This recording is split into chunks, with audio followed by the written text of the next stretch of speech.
You're useless. You can't even handle simple chores or take care of the kids, let alone pay for alimony. When Huxley finally arrived at the hospital 3 weeks after my car accident, those were the initial words he spoke. While I lay in the hospital bed, his cold words left me feeling more pain than the accident itself. At first, I thought Huxley had come to visit me because of worry or love, but he quickly proved me wrong. I sighed deeply. To be honest, I had been contemplating divorce for a while. I didn't expect him to bring it up, but strangely, it felt like a relief. It was like he had done me a favor. I agreed without hesitation, saying fine. Huxley was caught off guard by my quick response. He was not expecting me to agree so easily. He was unaware that I had already decided to leave him. I wanted to laugh at him in my mind because I knew his plan all along. I'd like to introduce myself. My name is Everly. I'm 39 years old, a housewife, and I live with my husband, Huxley, and our 10-year-old daughter, Lyric. When I was 30, I went on a group blind date with Huxley. At the time, he seemed like the perfect man, charming and delightful to talk to. Huxley was the most attractive man at the table that day, when he showed interest in me. I felt flattered and proud. I thought I had hit the jackpot. He was sweet and romantic at first. He surprised me with pricey dinners and flowers when we first started dating. He plans anniversary outings and writes me heartfelt letters. I was shocked beyond belief. That someone so kind and thoughtful would want to be with me seemed unthinkable to me. So, Huxley's suggestion. I said yes without thinking twice. I imagined a life full of love, excitement, and surprises even after I got married. But the truth was very different. Everly, why isn't dinner done yet? While I've been working all day, you couldn't even make supper. You're incredibly indolent. That's the kind of Huxley I married. When we got married, his thoughtful, caring side disappeared. He started acting like I was a servant. First, I thought he was joking.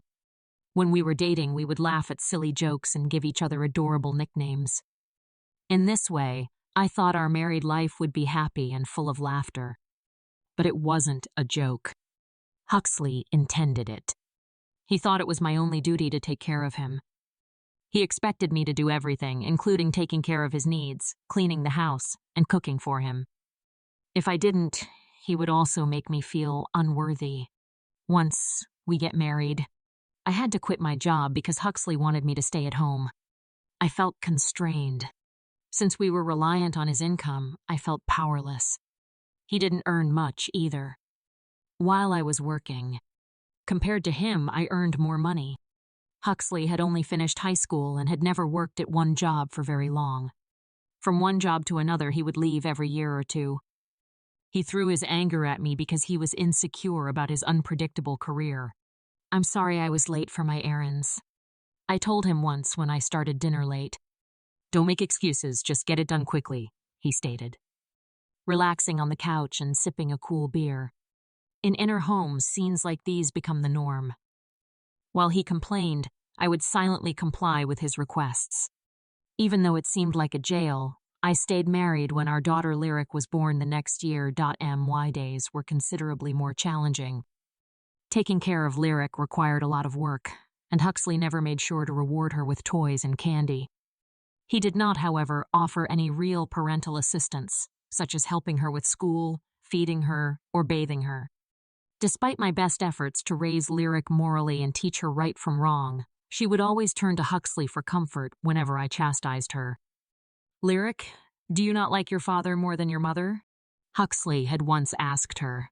Yes, Daddy is awesome. I treasure Daddy. Lyric gave a wide smile in return. I knew. I'm a fantastic dad, Huxley remarked snugly and shot me a triumphant look. It was annoying, but I couldn't deny that Lyric adored her father. I sighed and let it go, relieved that she at least had it, even though he spoils a lot. Huxley rarely went to important Lyric events.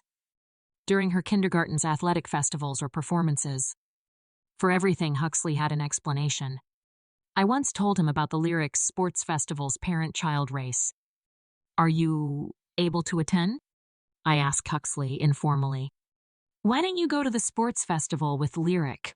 It's on vacation, so you won't have to work without even looking at me. You're free that day, so you do it, he stated coldly. I tried to talk sense into his head, but it was a wonderful chance for our family to become closer. Lyric would be overjoyed if we went together. Huxley didn't care, so shut up. We're sufficiently close already. Maybe you should concentrate on your relationship with Lyric instead. She believes you to be cruel, you know. He chuckled and left for work as though the conversation had no point. Huxley was like this. Although he liked to call himself Super Dad, he never went to school events, sang with her, or spent time with her. I started to worry about how Huxley's negative habits, such as forgiving himself, but not others, would affect Lyric.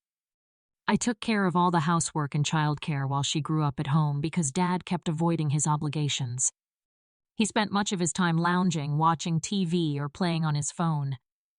At 5 years old, Lyric was prepared to start elementary school. Her bond with Huxley did not change as she grew up. He was untrustworthy and always changing jobs. Just last month, he quit his job at the factory to work for a food and beverage company. My new job is in the food industry, so I'll be working weekends, he added casually. I made an effort to be unbiased one evening. You don't seem to be around much on the weekends. Then, it is impossible to avoid. Saying, it's work, he brushed the topic off. To be honest, I was relieved if Huxley wasn't home on the weekends. He would stop nagging about cleaning the floor and making meals on time. But then I thought about the Lyrics. She adored spending time with her dad, and the weekends were the only times we could all be together as a family. Huxley seemed indifferent. Tell Lyric I have a job, please. I won't be around, he stated without displaying any symptoms of concern. Grudgingly, I went to tell Lyric the news. I expected her to be unhappy. I was shocked and tried to calm things down by saying, I'm sorry, sweetie, but Daddy will no longer be able to spend weekends with us due to his work. Lyric didn't appear angry, and she continued with a small smile. It's okay, Mommy. If you're fine with it, I'm fine too. Then she added something surprising. But Lyric just nodded and said nothing when I queried. Bewildered, Daddy has been smelling strange lately. She just went back to her room and I couldn't understand what she was talking about. I realized that I'd been so focused on cleaning and taking care of Lyric that I hadn't paid any attention to Huxley. I tried to ignore him to keep the peace because our marriage wasn't the same as it had been recently. Maybe Lyric was just picking up some new skills from his new role. It was probably factory-sourced. I thought. Although it was common for workers to return home smelling weird due to the usage of strong chemicals or solvents in manufacturing, I didn't appreciate the Lyric's comment in private. As time passed, I saw a difference in Huxley's conduct, even on his days off. He started to leave the house early in the morning without telling me where he was going. If he was working weekends, shouldn't he have at least one day off during the week?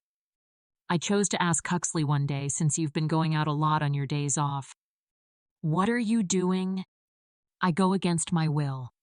He was initially surprised, then answered angrily, scratching his head and saying, I'm working. Overworking oneself will be too much for your body to bear, I replied, trying to sound concerned. I was caught off guard by Huxley's outburst, which was stop whining about my job and shut up. Why was he so defensive? Huxley's dedication to his work had never been greater. He avoided exerting himself whenever he could. If he was so excited about his current work, why hadn't he stayed at his previous ones longer? There was a persistent feeling that something wasn't quite right. I decided to pay closer attention to the line. Strange smell. I could also smell it, a robust, pleasant smell that had nothing to do with the factory or domestic goods. Why hadn't I noticed it sooner? Was I too simple-minded, too focused on my daily issues? I promised myself that from now on, I would trust my instincts. I decided that I should focus more on Huxley. I noticed patterns in his behavior. On some weekdays, he rose an hour earlier than usual. He was particularly cautious. He combed his hair, shaved cleanly, and even applied perfume. On those mornings, he appeared to be very joyful. It wasn't every day, but it happened often enough for me to notice. In some weeks, it was a Monday, and in others, it was a Thursday. But during these special times, when Huxley left the house, he was obviously in a happy mood. My curiosity got the better of me. One day after Huxley's leaving, I went into his room to look for clues. I felt as though I were a detective lurking in Huxley's room hunting for clues. Since I always cleaned his room, and I knew that it was all right. I felt no guilt about listening in. I was perfectly entitled to know what was happening. If Huxley had something to hide, he probably would have put it somewhere difficult to locate.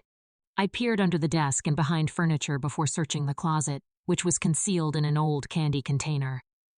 To my surprise, I found a stack of letters. My pulse was racing as I pulled them out and looked at the envelopes. Patricia had written all of the letters, which had been mailed to Huxley. The letters dated from 4 months ago to yesterday.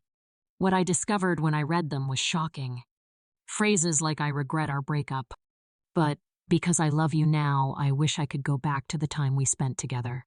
They sounded like they were written by a young person who was in love.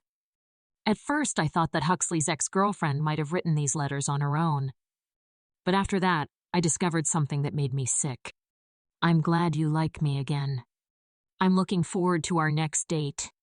This was not one-sided at all. Huxley actively participated. Their most recent letter, sent last week, made it clear that they were seeing each other. Huxley wasn't simply hiding things, he was cheating. I felt a wave of anger and betrayal. I quickly took images of the letters with my phone since I needed confirmation. I thought about snatching the real letters, but I decided against it. If Huxley had found out they were gone, he would have become suspicious. Despite the letters, I was searching for further evidence. After considering it for a while, I decided to hire a private detective to follow Huxley. 3 weeks later, I received the investigator's findings. He had photos of Juniper and Huxley seated on a park bench next to each other. One photo showed them holding hands under the dim streetlight. Another was a taped version of them saying, "I love you." I remained calm even though those words and pictures were like a knife to my heart. The evidence could not be denied. Huxley was having an affair, according to the evidence. I went to the municipal office and got divorce papers. Now that I knew the truth, I had no reason to stay with him. It was my choice to show Huxley the paperwork. He tried to dispute with me the following time or gave me a reason to do so. When I went home, I was frustrated and sad at the same time. I wanted to appear tough, but my heart was broken. How could I have wed someone so careless and self-centered? I sighed deeply and decided to nap before making dinner. As soon as I sat down, my phone called hello. I answered. "Everly, it's your father. Do you have a moment to talk?" My father rarely called, so I was taken aback. "Of course. Dad is everything." "Okay. But last night, I was talking to your mom. We have decided to transfer our assets to you." "Why?" My father now ran a successful company that imported commodities for Japanese businesses. Even though I grew up surrounded by wealth, I didn't tell Huxley about my family's wealth. I did not want to frighten him, especially in light of his inconsistent employment history. "Everly, we're getting older and I've decided to close the company so your mother may retire. We thought it would be appropriate to give you our assets while we're still here." I felt guilty for not taking over the family business, even though my parents had always respected my decisions. "You will get $15 million of the remaining $18 million, my father said, adding, "We'll keep $6 million for ourselves, but our total wealth is about $20 million. I gasped. I could never have imagined earning so much in my lifetime. "You will have a lot of money after taxes. You won't have to worry about money for the rest of your life." I thanked my parents. They are very generous. I couldn't have imagined how profoundly my life would alter. No matter what happened with Huxley, I had faith that I would be well. I'm still in disbelief about the call. I checked the clock and saw that it was 6 o'clock. There was nothing in the refrigerator, and I had to make dinner. I grabbed my bag and headed to the supermarket. As I drove to the supermarket, my mind was racing for the first time in a long time. I felt a glimmer of hope for what was ahead. I managed to leave Huxley and begin a new life, but I was rushing through the last crosswalk. I heard someone shout at me, "Take caution." Before I could reply, it was all black. As soon as my eyes opened, I lay in a hospital bed. The first things I saw were my mother's worried face and Lyric crying beside her. "I'm glad you're awake." My mom let out a cry. I rubbed Lyric's head gently in an attempt to reassure her. "You were hit by a car," my mother remarked. "Both of your legs are broken." The experts estimated that it would take about 5 months to recuperate. The thought of being confined to a wheelchair for such a long period made my thoughts race. After that day, while I was being treated by hospital staff, my life slowed to a crawl. I couldn't help but feel frustrated and helpless. I was appreciative that my folks took care of Lyric. Huxley, of course, was not there as he usually was, claiming to be too busy at work. There was one thing I knew for sure. As soon as I recovered, I would begin again. Or without Huxley. I was determined to start anew. My parents and friends visited me in the hospital, which I appreciated, but Huxley never did. As the days went by, I started to wonder if he did care about me. I take it that we are husband and wife. I mean, he should be here for me, I thought. Finally, a week after my hospitalization, Huxley walked into my room. I tried to keep things light, but instead of showing empathy, he said sarcastically, "Hey, feeling good? I've heard that things are crazy at home without me." Huxley began to gripe about how difficult his life was. A deep moan escaped my lips.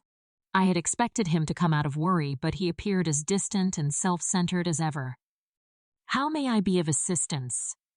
"I was involved in a car accident." I snapped, hoping he would understand how frustrated I was. Huxley looked at me disdainfully. "You are useless." "It's the worst if you can't take care of Lyric or housework," he said. Then he added, "You should be paying me alimony."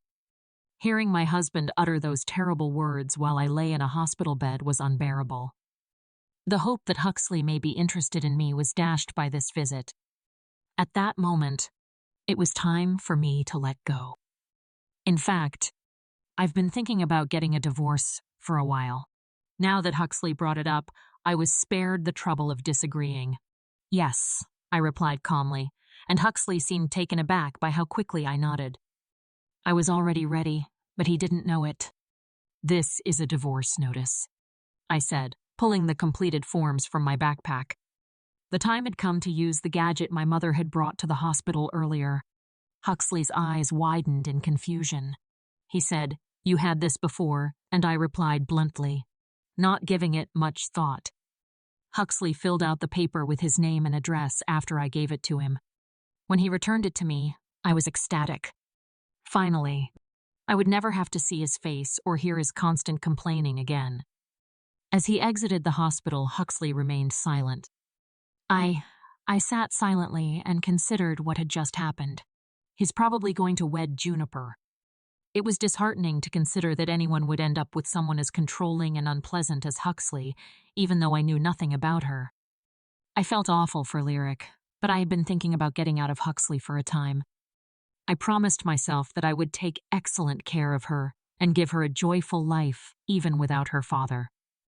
A month following Huxley's departure, I felt content with my life. The silence in the house was blissful. No nagging, no complaining, no strain. I began physical therapy as soon as I was discharged from the hospital to aid in my recovery. I remained with my parents till my legs healed. My parents were furious to hear of the divorce.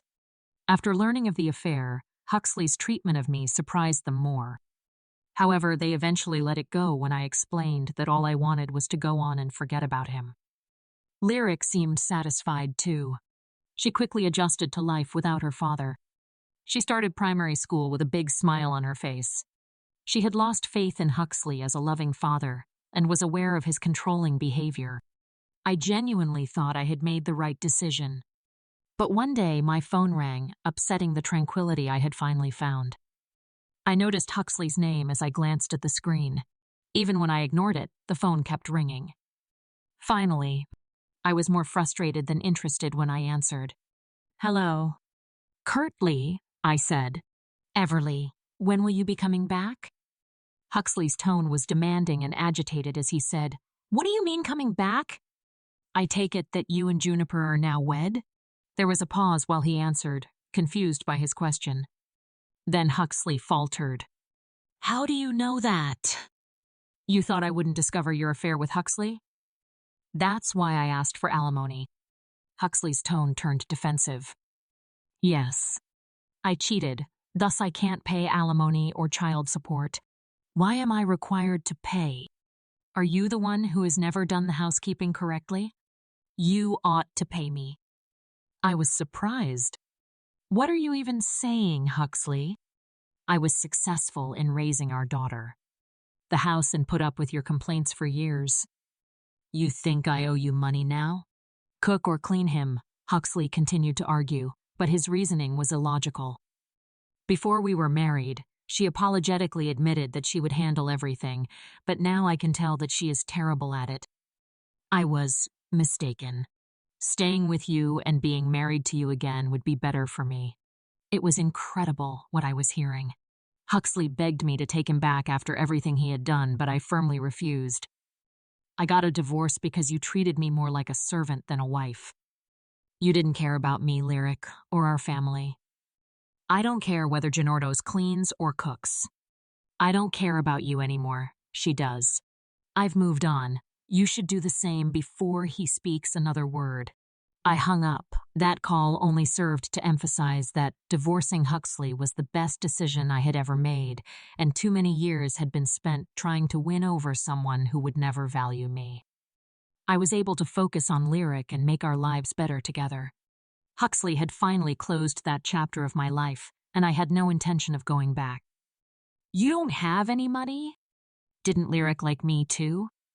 Huxley said something on the phone that annoyed me because it was so arrogant. What are you talking about specifically? After you divorced me, you remarried your present partner Junie rather than me. By the way, Lyric doesn't like you. Huxley responded defensively. Don't lie to me. You are a housewife, and there's no way you have money. You can't survive without me. First, I didn't want to tell Huxley about the riches my parents gave me. It wasn't his business, but his aggressive manner gave me no choice. Let me correct. Calmly, I said. My parents are CEOs of a large corporation. I recently inherited their possessions as an inheritance. Believe me, I have enough money, roughly $55 million, to live comfortably for the rest of my life without working. After a long pause, Huxley replied, You're lying, and I could almost see his mouth drop on the other end of the line. You can't be so wealthy. That's the truth. If you don't believe that I am real. My parents can vouch for it. I gave him a firm answer, and Huxley fell silent, but then he exploded. How come you didn't tell me if it's true? I took a deep breath without losing my composure. All right. I wanted to inform you. But then I learned of your extramarital affair. I realized then that there was no point. Since I hadn't inherited the money yet, there was no issue with asset division. You mistreated me and cheated. I didn't know. Huxley let out a frustrated sigh. He felt awful about what he had done. He probably wished he had stayed my husband now that he knew how much money I had, but I was past him. May I now finish this call? I asked. Please. Please accept responsibility for your actions, pay the alimony on time, and don't call me ever again. Farewell. Before he could respond, I hung up and immediately blocked his number. Who are you speaking to, Mom? Lyric walked into the room looking interested. Just a pail. As I talked, I grinned. Then I questioned Lyric. Would you like to go to an amusement park this weekend? Her face did lighten. Her ecstatic cry reminded me that it was only about her enjoyment that mattered. 2 or 3 days later, I was told by mutual contacts that Huxley had recently lost his wife. The main source of his ongoing conflicts with Juniper was Juniper's refusal to do housework. She eventually ended their relationship. Huxley has now experienced 2 divorces in a short period. I didn't think he would have an effortless time getting married again. I hoped he would take a moment to reflect and be left alone for a while, if only to protect someone else. After the division, it seemed as though Huxley lost all motivation. After leaving his job at the restaurant, he reportedly had a difficult time finding another one. I pitied him a little, but his problems were entirely his fault. Despite his challenges, despite his debt, Huxley eventually made the alimony payments. I didn't want to help him, but I wasn't sure how he would handle it. To prevent him from begging for money, I blocked all of his attempts to contact me. I also stayed away from the spots we used to go to together. Now that Huxley was out of my life, he was practically gone. My life was peaceful for the first time. My parents needed to support the Lyrics and me for as long as we wanted. Once my legs were fully healed, I decided to start working part-time at a local flower shop. I was not required to work because of my inheritance. I like being active and leaving the house. It gave me a sense of purpose and normalcy.